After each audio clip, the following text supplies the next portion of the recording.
What's going on, guys? This is your boy Juju. Today we are going to talk about the CLA 45S. Now, I've been wanting to do this video for a long time, but I didn't have time. But now, since I've got time in my hands to kind of review the car, I've owned this car for about December, I think 4 months, 4 to 5 months. So I kind of wanted to get used to the car first before we kind of get into detail of what this car is all about.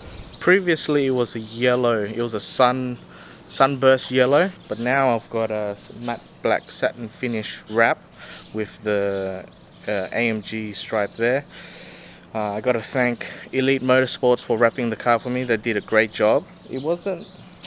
It's a really nice color. If you kind of look in finer detail, the satin black kind of gives all the curves and edges a really nice like pop. Like you can see each and individual curve. In the yellow you can kind of see it as well, but I feel like satin black is a bit more subtle, and it's a little bit more aggressive, a quiet aggressive look. But I've gotten a lot of people turning heads on this car already in the black, so you can never go wrong with black.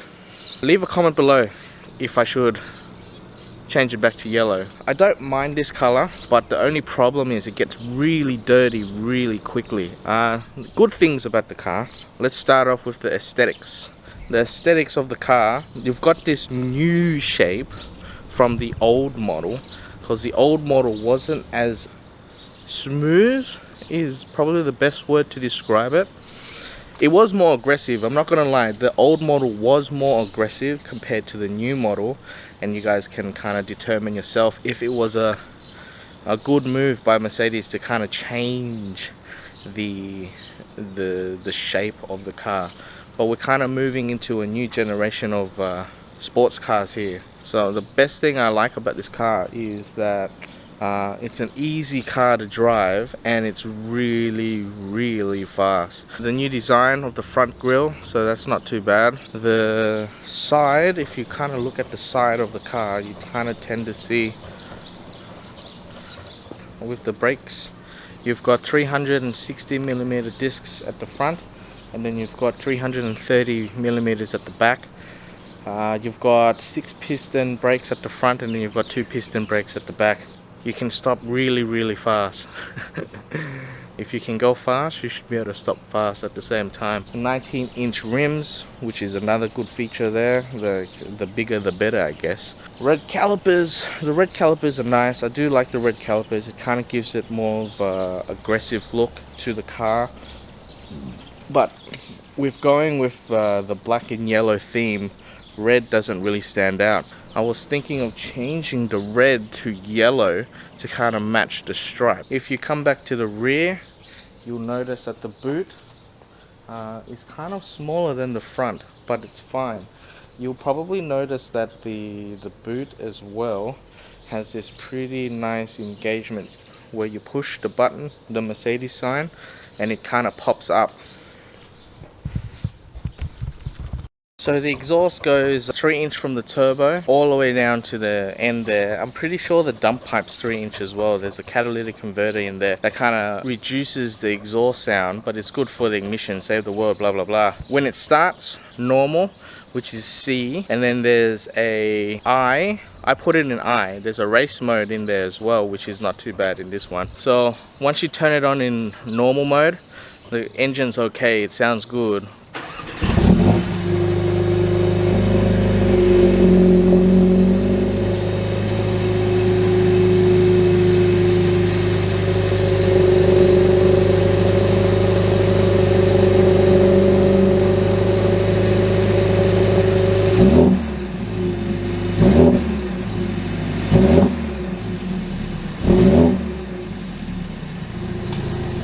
But then when you put it in race mode, it sounds a little bit better. So I kind of want that tune to be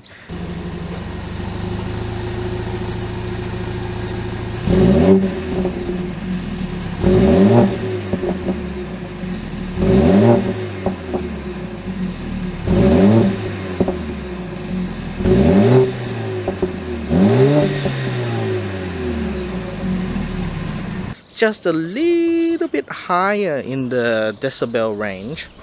And then there's a thing called emotional start, which only AMGs come with. So that kind of gives it a bop bop.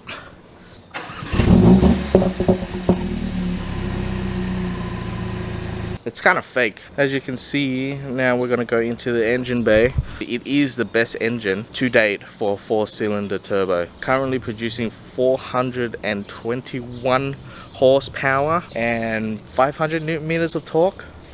So it kind of goes against most of the older supercars that you see, the Lamborghini, the R8.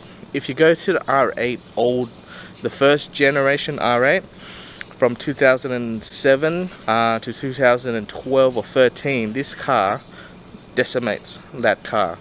This car can do 0 to 100 in 3.8 to 4 seconds, depending on your size. So for me, I'm 120 kilos. So being in a car that weighs 1,600 kilos plus my weight, that's 1,720 kilos of muscle right there. Engine's great. It's kind of built to rev high. Goes all the way to 7,000 RPM, which is really high for a car, but the rev range is very quick. So I'm not quite sure the compression ratio or what type of cams they've got in there, but for something that pulls out 421 horsepower, it's got to be good. The turbo itself is massive. You guys can see it in the turbo is massive in this car. That's probably another reason why it's kind of giving up the 421 horsepower. I'm surprised that it gave out 500 newton meters of torque, so I'm kind of baffled, because 500 newton meters of torque, accelerate full on, your neck kind of like, it's like so you kind of get a whiplash. The other thing is that I do like the headlights on this car. It does a nice function feature when it comes on as well. Hello buddy, how are you buddy? So there's AMG suspension on here as well. You can have it on normal suspension, and then there's a stiff suspension when you put it in race mode or sports mode. But there's a difference between, I think, the European cars and the Asian cars, where there's a button where you can actually manually stiffen or loosen the suspension. I don't have it in this car, but I know that there's a few other people in UK or Canada that have the manual suspension stiffness. Yeah, they've got that button, and I don't have that button, but it's okay. Like, I'm not going to be driving like a hooligan anytime soon around these streets, so it's not too bad. So I really do like the steering wheel. It's got Alcantara leather all around the steering wheel, so that's nice. This is the button I was talking about. So the C is for comfort, and then I like to just press the button into individual mode, and it comes up with the settings that are already preset for my style of driving. So if we go back into it, my presets are engine, race, drive, pro, and powerful. So that's not too bad. The suspension button I was talking about is this one right here. Normally there's a suspension button here, but as you can see, it's blacked out.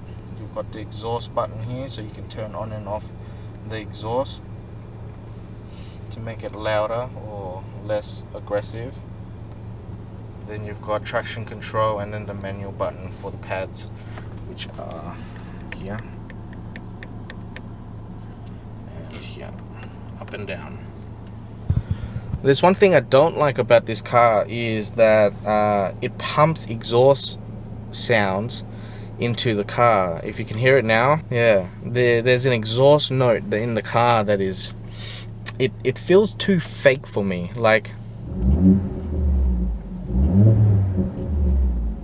it's nice, don't get me wrong, it's nice, but it's not the true AMG engine sound. I know it's a 4-cylinder, and the 4-cylinder engines don't make a lot of an aggressive sound as it is, because it's just a 4-cylinder. But to put the exhaust note in the car, it kind of makes you feel fake. You know what I mean? So we're gonna go off now. I gotta drive back to my place, but you can hear it, right?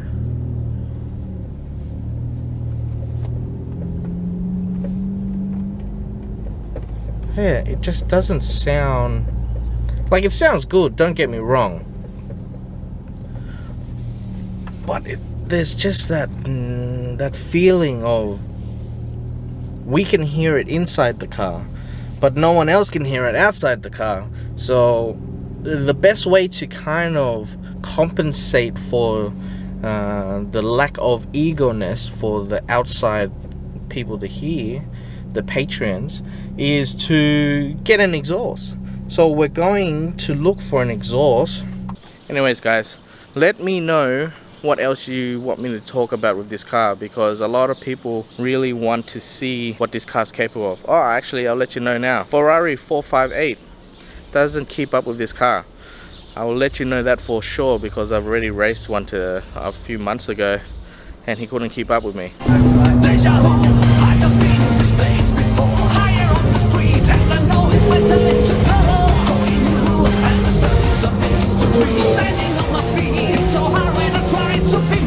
It's either that the car wasn't pushed to its limits, or the driver wasn't ballsy enough to race me, but I'm going to take that as a win.